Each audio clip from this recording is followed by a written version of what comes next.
Walang silbi ang pag-inom ng gamot para sa sakit sa ganitong kaso. At ang nagdudulot ng kirot na ito na mula sa ibang bahagi pero nararamdaman sa kaibuturan ng mata, sa paligid ng mata, sa itaas ng kilay, at maaari pang may kaugnayan sa pagkahilo at pag-ugong ng tainga, ito ay ang kalamnan na EC. Ang ehersisyong ito ay tumutulong sa kalamnan na magsimulang mag-relax. Para itong paghahanda para mas ligtas at mas hindi gaanong masakit na ma-deactivate natin ang trigger point. Bukod pa rito, nakakatulong din ang ehersisyong ito na mapabuti ang sirkulasyon at bahagya na ring napapaluwag ang fascia. Isa itong mababaw na masahe, isang banayad na masahe. SEO, dito sa likod ng tainga. Kunin ko lang ang monitor ko para makita ko kung malinaw mong nakikita. Ang ECO nagsisimula dito, sa likod ng tainga at bumababa hanggang sa simula ng buto sa dibdib. Kaya ito ang daan dito, itong bahagi na imamasahing natin. Hawakan mo sa harap at sa likod. Mahalaga na, palaging gamitin mo ang kamay mula sa kabilang bahagi.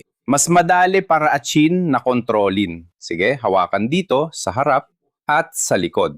Itutulak at hihilahin mo ang masang ito ng kalamnan ng hindi pinipisil, ng hindi pinipuwersa.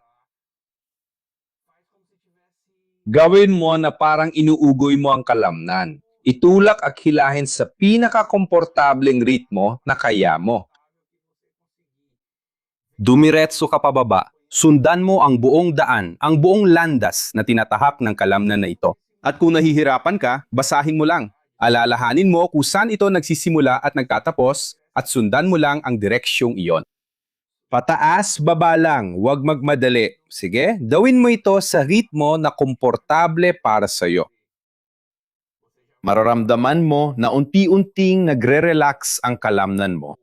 Tip, kung nahihirapan ka, pwede mong gawin ang ehersisyong ito ng nakahiga. Ingnan mo. Dahan-dahan mong imasahe, inday-indayin, pataas at pababa sa kahabaan ng kalamnan nang hindi nagmamadali sa loob ng 1 minuto. At pangalawang tip, kung masakit sa magkabilang panig, imasahe mo rin sa magkabilang panig. Siyempre,